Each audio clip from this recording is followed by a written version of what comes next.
નમસ્કાર દર્શક મિત્રો, હું પિનલ આપનું સ્વાગત કરું છું મારા ખાસ કાર્યક્રમ ડે સ્પેશિયલમાં. અને ડે સ્પેશિયલમાં જે વાત કરી રહ્યા છે આજના ખાસ દિવસની, આજથી જો વાત કરવામાં આવે તો શ્રાદ્ધ પક્ષની શરૂઆત થઈ રહી છે. અને શ્રાદ્ધ પક્ષમાં દરેકે દરેક ઘરમાં શ્રાદ્ધનું ખૂબ જ મહત્ત્વ રહેલું છે. ને વર્ષોથી આ શ્રાદ્ધની જે રીતિ રિવાજ છે તે ચાલતું આવ્યું છે. અને ખાસ કરીને શ્રાદ્ધ વિશે જે રીતે આપણે સૌ જાણીએ છીએ કે શ્રાદ્ધ એટલે આપણા ઘરના જે પણ પિતૃઓ છે તે પિતૃઓને તૃપ્ત કરવાનો દિવસ હોય છે, તેમનું ઋણ ઉતારવાનો દિવસ હોય છે.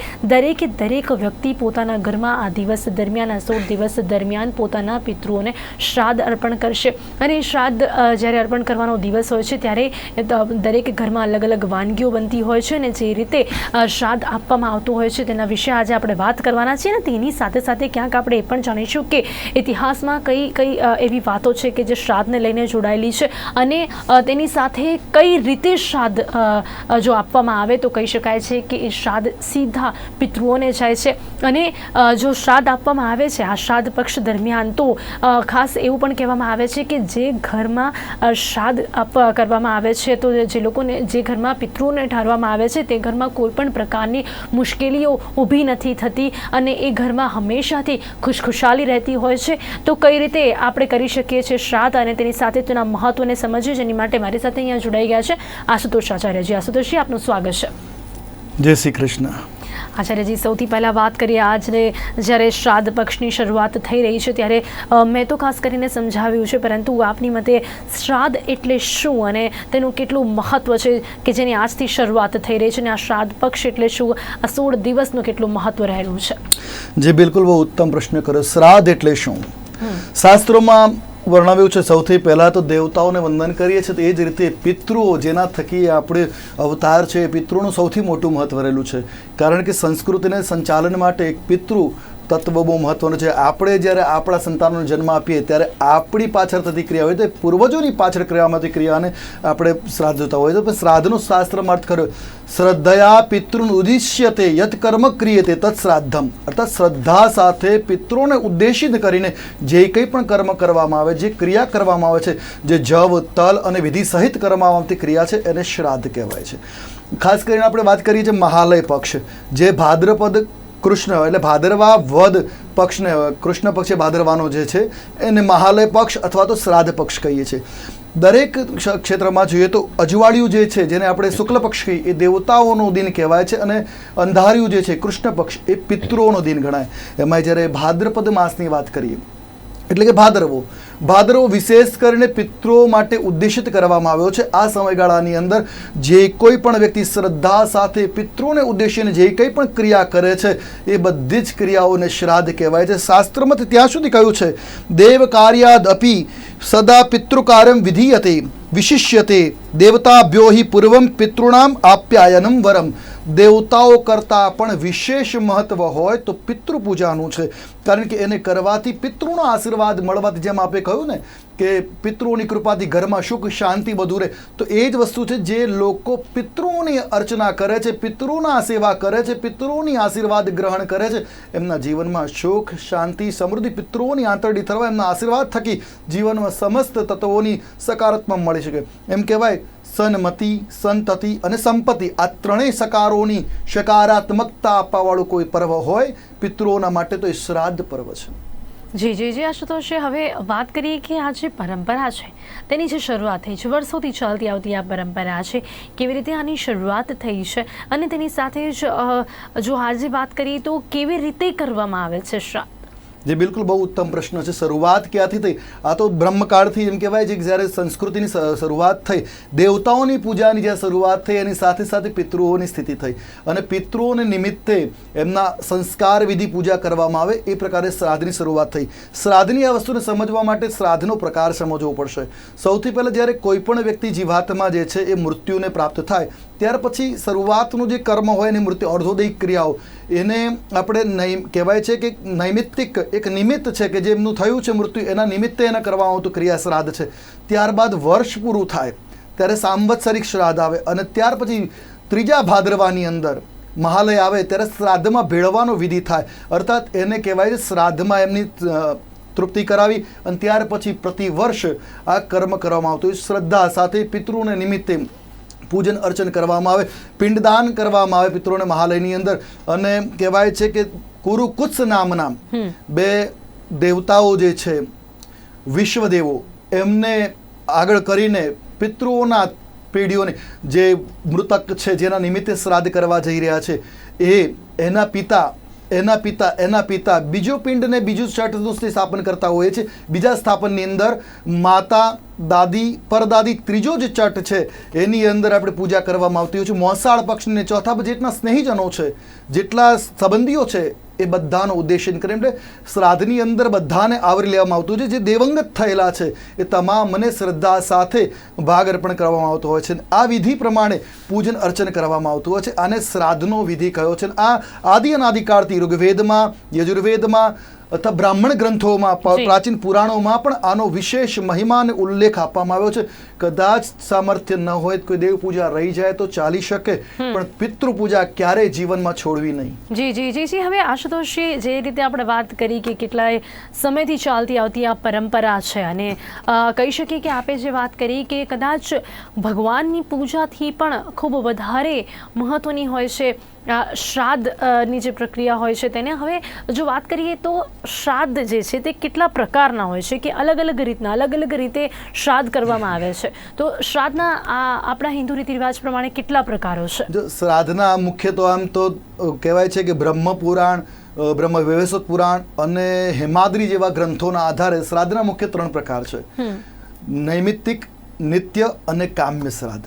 આ ઉપરાંત બીજા પણ પ્રકારો બતાવ્યા છે: પાર્વણ અને શ્રાદ્ધ, વાર્ષિક સાંવત્સરિક શ્રાદ્ધ. જે આપણે આ શ્રાદ્ધ જે વાત કરી રહ્યા છે મહાલય પક્ષની. આમ નૈમિત્તિક શ્રાદ્ધનો પ્રકાર જ્યારે સમજાવ્યું તો નૈમિત્તિક કાર્ય જે નિમિત્તે કરવામાં આવતા હોય, જે ક્રમથી જ્યારે મૃત્યુ થાય એના પછીના જે શ્રાદ્ધ હોય, દશા, એકાદશા, આ બધા એ નૈમિત્તિક શ્રાદ્ધો છે. ત્યાર પછી એ જ નિમિત્તે અને શ્રાદ્ધમાં ભેળવવાનો વિધિ, આ બધા નૈમિત્તિક શ્રાદ્ધ છે. ત્યાર પછી દર વર્ષે મહાલય પક્ષની અંદર એમની ક્ષય તિથિ, અર્થાત જે તિથિએ મૃત્યુ પામા એક વર્ષની તિથિ હોય એ તિથિએ કરવામાં આવતું સાંવત્સરિક શ્રાદ્ધ. આ ઉપરાંત કામ્ય શ્રાદ્ધ, દાખલા તરીકે કોઈને પિતૃ પીડા ભોગવતા હોય છે અને ત્યારે નારાયણ બલિ કરાવે તો એ કામ્ય શ્રાદ્ધ છે. કોઈ નારાયણ બલિ ન કરાવી શકતો હોય તો ત્રિપિંડી શ્રાદ્ધ કરાવે, એ કામ્ય શ્રાદ્ધ છે. આ ઉપરાંત ક્યારેક ફરવા માટે નીકળ્યા હોય, તીર્થયાત્રાએ નીકળ્યા હોય તો તીર્થયાત્રાના ક્ષેત્રોમાં તીર્થમાં શ્રાદ્ધ કરાવે, તીર્થ શ્રાદ્ધ કહેવાય છે. તો આમ શ્રાદ્ધના મુખ્ય 3 પ્રકાર ને એની સાથે તીર્થ અને કહેવાય છે પારણો મળીને 5 મુખ્ય પ્રકાર શ્રાદ્ધના છે. જી. એટલે આ અલગ અલગ રીતે અલગ અલગ પ્રકારના શ્રાદ્ધ છે. આચાર્યજી, હવે જો વાત કરવામાં આવે કે કઈ રીતે કરવામાં આવે છે શ્રાદ્ધ, કારણ કે જ્યારે આપણે સૌ જાણીએ છીએ જે પ્રકારે આપણે વાત કરી કે ત્યારે 16 દિવસ સુધી એ શ્રાદ્ધ કરી શકાય છે. કયા દિવસે કોણ ક્યારે કઈ રીતે કરે છે શ્રાદ્ધ? દેખો, એક તો મહત્વ છે તિથિ. કઈ તિથિએ તમારા જે પિતૃગણ જે છે જેમનું તમે શ્રાદ્ધ કરવા જઈ રહ્યા છો એમનું નિધન કે દેવલોક પામ્યા છે, એ તિથિ મહત્વની છે. ક્ષય તિથિ ઘણી વખત એવું હોય કે સ્ત્રી જો સધવા પોતાના પતિની હયાતીમાં દેવલોક પામી હોય તો એને અવિધવા 9મીના દિવસે એનું શ્રાદ્ધ કરાતું હોય છે. પછી સંત મહાત્માઓનું અને કહેવાય છે ચતુર્થીના દિવસે મૃત્યુ પામેલા હોય એ બધાનું 11સના દિવસે, એવી રીતે અલગ અલગ પ્રકારના શ્રાદ્ધ જે શાસ્ત્રોમાં વર્ણવેલા છે. પણ મહત્વની વસ્તુ છે તિથિનું મહિમા જાણકારી હોવી જરૂરી છે. તો જો તિથિની જાણકારી તમારી પાસે નથી, તમને ખબર જ નથી કે તમારા પિતૃઓની કઈ તિથિ હતી, તો ડેટ ઉપરથી તમે પંચાંગોના આધારે જાણી શકો, પણ એ પણ સમર્થ ના હો ત્યારે કહ્યું છે અમાવસ્યાના દિવસે સર્વપિતૃ અમાવસ કહીએ છીએ. એ દિવસે શ્રદ્ધા સાથે જો શ્રાદ્ધ વિધાન કરવામાં આવે તો એને પણ એ શ્રાદ્ધનો મહિમા અને વિધાન કહેવામાં આવશે અને પિતૃઓને પ્રાપ્ત કરાવશે. એટલે જે લોકોને તિથિ વિશે જાણકારી હોય, તિથિ જોઈને એમને કયા દિવસે શ્રાદ્ધ કરવું એ જાણીને પછી એ રીતે શ્રાદ્ધ કરતા હોય છે. જેને ન ખ્યાલ હોય એ લોકોએ અમાસના દિવસે સર્વપિતૃ શ્રાદ્ધનો દિવસ હોય તો એ દિવસે બધા જ લોકો શ્રાદ્ધ કરી શકે છે. જી બિલકુલ. ખાસ કરીને શ્રાદ્ધ જે છે એ 3 પેઢી સુધીના વ્યક્તિઓનું કરી શકાય. દાખલા તરીકે પિતા, દાદા, પરદાદા, દાદી, પરદાદી અને વડદાદી સુધીનું, માતા સાથે માતા, દાદી અને પરદાદી, આમ 3 પેઢીનું તમે શ્રાદ્ધ કરી શકો. પણ જો પિતા હયાત છે તો પુત્ર દાદાનું શ્રાદ્ધ નહીં કરી શકે, પૌત્ર દાદાનું શ્રાદ્ધ ન કરી શકે, પુત્ર જ પિતાનું શ્રાદ્ધ કરી શકે. અને ઘણી વખત એવું બનતું હોય છે કે 2 ભાઈઓ હોય, બંને અલગ રહેતા હોય છે અને બંને અહીંયા એ મોટા ભાઈના ઘરે પિતા રહેતા હોય તો દાદાનું શ્રાદ્ધ જે છે મોટા ભાઈના ઘરે પિતાજી કરે છે, તો એ સમયે નાનો ભાઈ અલગથી શ્રાદ્ધ નહીં કરી શકે કારણ કે પિતા હયાત છે. તો પિતાનું શ્રાદ્ધ જે પુત્ર કરી શકે, દાદાનું શ્રાદ્ધનો અધિકાર નથી જ્યાં સુધી પિતાની હયાતી છે. જો પિતા ન હોય તો પછી પિતાનું, દાદાનું ને પરદાદાનું શ્રાદ્ધ કરી શકે છે. જો નજીકમાં રહેતા હોય તો શક્ય હોય તો મોટા ભાઈના ઘરે આ બધું શ્રાદ્ધની ક્રિયા કરવી, પણ જો શક્ય ના હોય નાના ભાઈના ઘરે આ શ્રાદ્ધની ક્રિયા ન થઈ શકે. ના એવું નથી. જી. પણ સર્વપ્રથમ અધિકાર મોટા ભાઈનો છે. પછી મોટો ભાઈ જો કરવા ન માંગતો હોય કે અસમર્થ હોય, કોઈ કારણસર એવું બનતું હોય કે ન કરી શકે, તો નાનો ભાઈ એમની અનુજ્ઞા લઈને કરી શકે. કદાચ એવું બને કે બંને અલગ અલગ ગામમાં રહેતા હોય, બહુ અંતર ઉપર રહેતા હોય, જેમ કે આ કોરોનાનો કાળ છે, હવે તો છુટ્ટી થઈ છે, પણ છતાંય કદાચ આવા જીવનનું શક્ય ન બને એવું હોય તો બધા ભાઈઓ અલગ અલગ પણ પોતાના દિવંગત પિતૃઓનું શ્રાદ્ધ પોતાના ઘરે કરી શકે છે. જી જી જી જી. પરંતુ સૌથી ખાસ જો મોટા ભાઈના ઘરમાં કરવામાં આવે તો એ સૌથી પ્રથમ એમનો હક રહેલો હોય છે એવું કહી શકાય છે. આશુતોષજી, હવે જો આપણે રીતિ રિવાજની વાત કરીએ, શ્રાદ્ધ જે એનો જે રીતિ રિવાજ છે કયા છે, કેવી રીતે કરવામાં આવે છે? જે કહેવાય ને કે આપણા ત્યાં કોઈ પણ તહેવાર હોય કે પછી કોઈ પણ એવી ધાર્મિક ક્રિયા હોય તો એ તમામ જે મુહૂર્ત હોય કે પછી કોઈ પણ એમના જે તે પરંપરાઓ હોય, પરંપરા પ્રમાણે કરવામાં આવે છે કે શું બનાવવું, કે ક્યારે બનાવવું અને કેવી રીતે આપવું. તો એ જે રીતિ છે એ શ્રાદ્ધમાં શું હોય છે? બહુ મહત્વનો પ્રશ્ન છે. આજકાલ ઘણા લોકોને જાણકારી એની છે નહીં. શ્રાદ્ધની અંદર વિધાન શું છે અને એની પાછળ શ્રાદ્ધની સામગ્રી કેવી હોય ને અને શ્રાદ્ધનો અધિકારી કોણ છે ને કેવી રીતે શ્રાદ્ધ કરવું. તો કહ્યું છે કે શ્રાદ્ધ માટે સૌથી પહેલાં તો રીતિ રિવાજની વાત કરીએ તો આમાં કોઈ રીતિ રિવાજ લાગુ પડતા નથી. આમાં ધર્મશાસ્ત્રના સીધે સીધા નિયમો જ લાગુ પડે છે જે દરેકને માટે સમાન છે. પહેલામાં પહેલું કે શ્રાદ્ધના 3 પ્રકાર કહે. સૌથી પહેલાં તમારું સામર્થ્ય છે, કેપેબલ છો આર્થિક રીતે, તો મહાલય શ્રાદ્ધ વિધિ વિધાન સાથે પિંડાત્મક એટલે પિંડદાન સાથે કરાવવું જોઈએ. જે દરેક પિતૃઓ જે દિવંગત પામેલા છે એમનો ઉદ્દેશ કરીને એમને પિંડદાન કરીને શ્રાદ્ધ થવું જોઈએ. ત્યારબાદ જો તમે એમાં સમર્થ નથી કે તમારી અવકાશ નથી, કેપેસિટી નથી, ઘણું કોઈ પણ કારણ બની શકે કે તમે એવી જગ્યાએ છો કે તમારી પાસે સમયનો મહામારી છે, તો આવી સમય સ્થિતિની અંદર તમે કોઈ બ્રાહ્મણને ભોજન કરાવીને પણ શ્રાદ્ધને પ્રાપ્ત શ્રાદ્ધનું ફળ મેળવી શકાય. કારણ કે શ્રાદ્ધના 2 મહત્વના વિધાન શાસ્ત્રોમાં કયા છે. એક પિતૃ તર્પણ પિંડદાનાત્મક શ્રાદ્ધ અને બીજા નંબરમાં કહ્યું છે બ્રહ્મ ભોજનાત્મક શ્રાદ્ધ. શ્રાદ્ધમાં ભોજનનો વિશેષ મહિમા છે. એટલે અહીંયા ભોજન પણ અહીંયા ઘણી વખત ગેરમાર્ગે જોવા મળતો હોય છે. કોઈ સ્ત્રી દેવલોક પામી છે તો એના માટે સ્ત્રીને જ બોલાવીને ભોજન કરવામાં આવતું હોય છે. શાસ્ત્રથી બિલકુલ વિરુદ્ધ છે. તમારે સ્ત્રીઓને જમાડવું હોય તમે 1000 સ્ત્રીઓને જમાડી શકો છો, પણ જ્યારે તમે ઉદ્દેશના ફળની પ્રાપ્તિ માટે કરવા જતા હો તો જે કર્મકાંડ સાથે જોડાયેલો વેદ ભણેલો હોય એવા બ્રાહ્મણને આમંત્રણ આપવું જોઈએ. જો એ બ્રાહ્મણ સમર્થ ન મળે, કોઈ શોધવાનો પ્રયત્ન કરો, જો કોઈ આવા તૈયાર ન હોય કે કોઈ કારણસર ન મળતો હોય તો તમે કોઈ પણ બ્રાહ્મણ જે જનોઈધારી હોય એને શ્રાદ્ધની અંદર આમંત્રિત કરવો જોઈએ. સાથે તમારે સ્ત્રીઓને કે એમના પત્નીને કે કોઈ પણ નજીકના કોઈ સ્ત્રીઓને આમંત્રિત કરી શકો. કારણ કે ઘણી વખત મારી જોવામાં આવ્યું છે કોઈ વિધવા વ્યક્તિ મૃત્યુ પામ્યો તો વિધવાને બોલાવીને એની પાછળ તમે શ્રાદ્ધનું ભોજન કરાવો છો તો શ્રદ્ધાનો વિષય છે, બહુ સારું છે, પણ એ શ્રાદ્ધ એને લેખે લાગતું નથી. તો આ મહત્વનો નિયમ છે કે આની એ જ વાત કરું છું.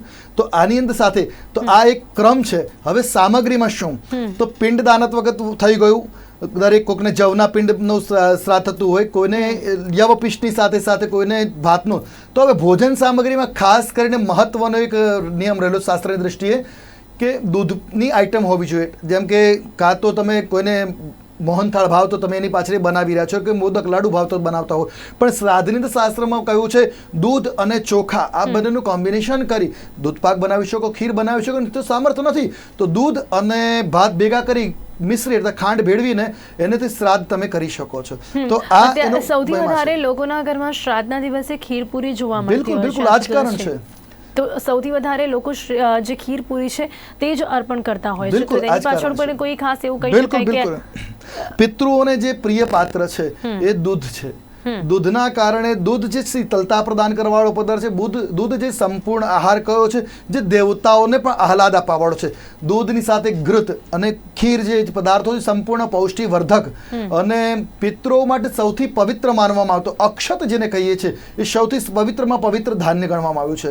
અને દૂધના પવિત્રમાં પવિત્ર દૂધને પવિત્રમાં પવિત્ર પદાર્થ માનવામાં આવે છે. તો તમે આ પદાર્થ દ્વારા તમે પિતૃઓનું આ કર્મ, પિતૃઓની પાછળ ખીર, પાયસ કે જેને કહીએ છીએ આપણે દૂધ અને ભાત ભેગા કરીને પિતૃઓને અર્પણ કરી શકો છો. જી જી જી જી આશુતોષજી, હવે ખાસ કાગાવાસનું શું મહત્વ છે? આપણે સૌ જાણીએ છીએ કે શ્રાદ્ધ પક્ષની શરૂઆત થાય, શ્રાદ્ધના જે વિધિ વિધાનની આપણે વાત કરી કે લોકો ખીરપૂરી બનાવે છે, અને પછી આપણે વાત કરી કે જે ઘણા બધા લોકોમાં ગેરમાન્યતાઓ પણ છે કે જે વિધવા મહિલા હોય તો એવી રીતે લોકો આપતા હોય છે, પરંતુ ખાસ કરીને તો લોકો તમામ જે પક્ષીઓ છે તે પક્ષીઓમાંથી માત્ર કાગડાને ખીરપૂરી ખવડાવતા હોય છે.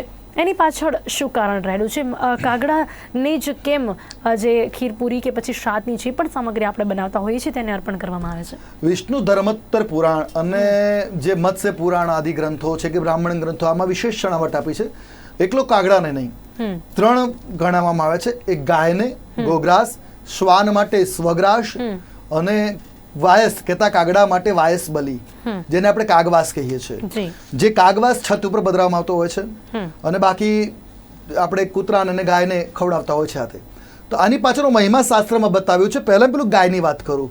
સમસ્ત પ્રકારના પાપને તારણ કરવાવાળી ગાય છે, એટલે એની શુદ્ધિ માટે 2 કહેવાય છે વૈશ્વદેવોની પ્રીતિ માટે, યમરાજની પ્રીતિ માટે શ્વાનને, અને વાયસ જે છે કાગડો એ યમરાજનું કહેવાય છે વાહન, પ્રતીક માનવામાં આવેલું છે. પાપનું હરણ કરવાવાળો હોવાના કારણે એ કાગવાસ આપવામાં આવતો. જે વ્યક્તિ જે શ્રાદ્ધ કર્મ કરે છે એના જીવનમાં રહેલા પાપ તાપને દૂર કરવા માટે, અને જે દિવંગત વ્યક્તિના નિમિત્તે શ્રાદ્ધ કરતો હોય એના જીવનની પુણ્યતાની પ્રાપ્તિ માટે કાગવાસ કરવામાં આવતો હોય છે. આશુતોષજી, એક મહત્વનો સવાલ એ પૂછવા માંગીશ કે આપણે જે પ્રકારે આપણે જણાવ્યું કે જે પણ પિતા હોય તો તેમનું શ્રાદ્ધ કોણ કરી શકે છે અને કેવી રીતે કરી શકાય છે. હવે જેમને પુત્ર ન હોય તો પિતૃઋણ કોની ઉપર ચડે છે અને તેમની જગ્યાએ કોણ પછી શ્રાદ્ધ કરી શકે છે? શાસ્ત્રમાં ઘણા બધા એમ કહેવાય છે કે માર્ગો બતાવેલા છે કે જેને નિસંતાન વ્યક્તિ છે અથવા પુત્ર નથી એ શ્રાદ્ધ કેવી રીતે કરી શકે. તો જેને સંતાન નથી એ શ્રાદ્ધ રીતે મુખ્ય વસ્તુ એ છે કે એની શ્રાદ્ધના માટે અધિકારીઓ વર્ણવ્યા છે. એક તો પુત્ર, પૌત્ર, દૌહિત્ર. પુત્ર છે તો એ કરી શકે, પુત્ર નથી તો પૌત્ર હોય તો પૌત્ર શ્રાદ્ધ કરી શકે. જો પૌત્ર પણ નથી કે સંતાન જ નથી તો પૌત્ર આવવાની સંભાવના નથી. તો આવી સ્થિતિમાં દીકરી હોય તો દીકરીનો દીકરો દૌહિત્ર આ શ્રાદ્ધ કરી શકે. જો આ નથી તો પછી પત્ની છે, બહેન છે, પુત્રી છે, આ શ્રાદ્ધના અધિકારી છે. આમાંથી પણ કોઈ કદાચ ન હોય હયાત તો આવી અવસ્થામાં સપિંડ જ એટલે પોતાના કહેવાય છે ગોત્ર છે જે 7 પેઢી સુધીના સપિંડી કહેવાય. તો સપિંડ જ વ્યક્તિઓ કરી છે કે એક તમારાથી લઈ અને તમારી પૂર્વની 7 પેઢી સુધીના વંશમાં કોઈ પણ વ્યક્તિ પુરુષ હોય એના દ્વારા તમે શ્રાદ્ધ કરો, એ પણ ન પ્રાપ્ત થાય તો શાસ્ત્રમાં આગળ કહ્યું છે તમારા ગોત્રમાં 7 થી 14 પેઢી સુધીનો કોઈ પણ વ્યક્તિ હોય એના દ્વારા પણ શ્રાદ્ધ સંપર્ક, આ પણ જો શક્ય ન થાય તો તમારા ગોર મહારાજ દ્વારા કોઈ બ્રાહ્મણ દ્વારા પણ તમે શ્રાદ્ધને સંપન્ન કરાવી શકો છો. તો આ બધા શ્રાદ્ધના અધિકારીઓ શાસ્ત્રોમાં, ધર્મશાસ્ત્રોમાં વર્ણવ્યા છે. જી જી જી જી આશુતોષજી, હવે શ્રાદ્ધ કરવાથી ખાસ કરીને એમ તો કહીએ કે આપણે સૌ જાણીએ છીએ કે પિતૃઓ ખુશ થાય છે, તેમના આશીર્વાદ આપણને મળે છે, પણ ઘણા લોકો જે લોકો આમાં નથી માનતા એ લોકોને આપણે શું કહેવા માંગીશું કે ખાસ જે શ્રાદ્ધ છે તેનું કેટલું મહત્વ છે ને કેમ કરવું જોઈએ અને કરવાથી કેવી રીતે પિતૃઓના આશીર્વાદ મળે છે ને તે કેટલા જરૂરી છે? એ બિલકુલ બહુ જ મહત્વનો પ્રશ્ન છે. શાસ્ત્રમાં કહ્યું છે કે શ્રાદ્ધ કરવાથી તો લાભ થાય જ છે, શ્રાદ્ધ ન કરવાથી હાનિ પણ થાય છે. ઘણા પુરાણોમાં એમ કહેવાય ને કે એવા શબ્દો સુધી લખેલું છે, ये श्राद्धम न कुर्वन्ति तेषाम रक्तम पिबन्ति તે, જે શ્રાદ્ધ નથી કરતા એમનું રક્તનું પાન કરે છે પિતૃગણો. અર્થાત રક્તનું પાન કરે છે એટલે પીડાદાયક એમના જીવનમાં થતું હોય છે. ઘણી વખત સંતાન સુખમાં ઉણપ જોવા મળતી હોય છે. બધું જ મેડિકલી પરફેક્ટ હોવા છતાં પણ સંતાન સુખ નથી, નોલેજેબલ કેપેબલ હોવા છતાં સારી નોકરી નથી મળતી, વિવાહમાં વિઘ્નો આવતા હોય છે, કેટલાય પ્રકારના તમે જોઈ શકો છો વિઘ્નો ઘરમાં આખા પરિવાર પર જોવા મળતા હોય છે. તો આ ક્યાંક ને ક્યાંક અશ્રદ્ધાના કારણે ન કરેલી પિતૃઓની અવકૃપા જોવા મળતી હોય છે, ન કરેલા શ્રાદ્ધાદિ કર્મના કારણે આ કદાચ જોવા મળતું હોય છે. તો એ આવી રીતે પીડાઓ ઉત્પન્ન થઈ શકતી હોય છે. બીજા નંબરમાં કોઈ શ્રાદ્ધ જે કરે છે તો શ્રદ્ધા સાથે, શ્રાદ્ધ કરવાથી નહીં, શ્રાદ્ધ શ્રદ્ધા સહિત મનમાં કરવું જરૂરી શ્રદ્ધા હોવી છે. જોઈએ. બિલકુલ, જી. કારણ કે શ્રાદ્ધનો સીધો અર્થ શ્રદ્ધયા ક્રિયતે કર્મ. શ્રદ્ધા સાથે જે કંઈ પણ કરવામાં આવે એને જ શ્રાદ્ધ કહ્યું છે. તો શ્રદ્ધા સાથે શ્રાદ્ધ કરવું, શ્રાદ્ધ કરવાથી સંતાન સુખની પ્રાપ્તિ થઈ શકે, શ્રાદ્ધ કરવાથી જે મનોરથો છે એ પૂર્ણ થાય છે, શ્રાદ્ધ કરવાથી શ્રાદ્ધ સમયે પિતૃઓની પાસે જે કંઈ પણ તમે યાચના કરો છો, પ્રાર્થના કરો તો બધી પૂર્ણ થતી હોય છે. કારણ કે શ્રાદ્ધથી પિતૃઓ પ્રસન્ન થાય છે અને આશીર્વાદ આપે છે કે તમારા આગળ પણ વંશ વધે, એ પણ તમારા જીવનની અંદર સુખાકારી ધનમ પશુ પુત્ર લાભમ ધન કનક સમૃદ્ધિ આ બધું જ પિતૃઓની કૃપાથી પ્રાપ્ત થાય. ધન કનક સમૃદ્ધિ એટલે આર્થિક અને વૈભવી સમૃદ્ધિ પણ પ્રાપ્ત પિતૃઓના આશીર્વાદથી પ્રાપ્ત થતી હોય જી છે. જી જી. તો અંતમાં આશુતોષજી, આ કોરોના કાળમાં જે અત્યારે આ વખતે તીર્થ સ્થાનો પર નથી જઈ શકતા, જે લોકો તીર્થ સ્થાનો પર જઈને શ્રાદ્ધ કરતા હોય છે, તો આ વખતે કોરોના કાળને ધ્યાનમાં રાખીને કઈ રીતે શ્રદ્ધાથી ઘરે જ શ્રાદ્ધ કરવું, શું કહેશો? જો શ્રાદ્ધ માટે પહેલા બે વસ્તુ કહી કે સામર્થ્ય હોય તો બ્રાહ્મણ દ્વારા મહાલય શ્રાદ્ધની પૂજા અર્ચના કરો. જો સામર્થ્ય કે સમય અવકાશ કે કોઈ પણ રીતે તમે ન કરી શકતા હો તો બ્રાહ્મણ ભોજન કરાવવાનો શાસ્ત્રમાં મહિમા છે, પણ એ પણ અત્યારે કોરોના કાળમાં સંભવી ન શકે તો સીધું જે કહીએ છીએ આપણે એ સીધાનું દાન નજદીકમાં કોઈ બ્રાહ્મણ દેવતાને આપવું અથવા એ નિમિત્તે કંઈક મૂલ્ય અર્પણ કરી શકે. જો એવું પણ પ્રાવધાન તમારી પાસે નથી તો બીજા નંબર શાસ્ત્રમાં વર્ણવ્યું છે ગાયને ઘાસચારો ખવડાવવાથી પણ શ્રાદ્ધના દિવસે પિતૃને જેના નિમિત્તનું શ્રાદ્ધ છે એને ઉદ્દેશિત કરીને ગાયને ગૌગ્રાસ ઘાસચારો ખવડાવવાથી પણ શ્રાદ્ધની પરિપૂર્ણતા થતી હોય છે. જી, પણ જી. ક્યારેક એવું બને કે તમે એવી જગ્યાએ છો જ્યાં ગાય મળી શકે એમ નથી કે ઘાસચારો પ્રાપ્ત થઈ શકે એમ નથી, તો શાસ્ત્રમાં કહ્યું છે બે હાથ એકાંતમાં જે ઊંચા કરી પિતૃને પ્રાર્થના કરવી, મેં મારા સામર્થ્ય નથી અથવા તો કઈ રીતે પ્રાપ્ત થઈ શકતું નથી કશું, તો આ મારા બે હાથ ઊંચા કરી તમારી ક્ષમા યાચના કરું છું. આપ મારા આ શ્રદ્ધા ભાવને સ્વીકાર કરી, મારા શ્રાદ્ધત્વને સ્વીકાર કરી મારા ઉપર પૂર્ણ કૃપા દ્રષ્ટિ જી જી વરસાવો. જી જી જી ચોક્કસ. એટલે મનમાં એ ભાવ હોવો જોઈએ, મનમાં એ શ્રદ્ધા હોવી જોઈએ. જો આપણે આર્થિક રીતે સદ્ધર નથી તો પણ આપણે કરી શકીએ છીએ શ્રાદ્ધ અને પિતૃઓના આશીર્વાદ મેળવી શકીએ છીએ. ત્યારે સમય અહીંયા સમાપ્ત થાય છે. આશુતોષ આચાર્ય જે મારી સાથે જોડાયા તે બદલ આપનું ખૂબ ખૂબ ધન્યવાદ. જય શ્રી કૃષ્ણ. તો દર્શક મિત્રો, આજે ડે સ્પેશિયલ કાર્યક્રમમાં ખાસ વાત કરી છે શ્રાદ્ધની. આજથી શરૂઆત થઈ છે શ્રાદ્ધ પક્ષની, તો આજથી લઈને 16 દિવસ સુધી શ્રાદ્ધ કરવામાં આવશે. તમામ જે લોકો છે એ લોકો પોતાના પિતૃઓની જે તિથિ છે તે પ્રમાણે શ્રાદ્ધ કરશે. અને જે રીતે જણાવ્યું છે કે જેમને તિથિ વિશેની જાણકારી નથી હોતી તેમની માટે પણ ખાસ દિવસ હોય છે કે દિવસે તમામ લોકો શ્રાદ્ધ કરી શકે છે. પરંતુ એક જે મનમાં એક ભાવના હોવી જોઈએ, પૂરી શ્રદ્ધાની સાથે આ શ્રાદ્ધ કરો રીતિ જે વિધિ વિધાન હોય છે તેના વિશે પણ આપને જણાવવામાં આવ્યું છે. ને તેની સાથે જ કેટલા સમયથી ઇતિહાસમાં આ પરંપરા ચાલતી આવી છે અને શ્રાદ્ધ કરવાથી કઈ રીતે પિતૃઓના આશીર્વાદ મળે છે તેના વિશે પણ આજે આપણે જણાવ્યું છે. અત્યારે ડે સ્પેશિયલ કાર્યક્રમમાં બસ આટલું જ. ફરીથી મળીશું એક નવા વિષયની સાથે. ત્યાં સુધી રજા આપશો. નમસ્કાર.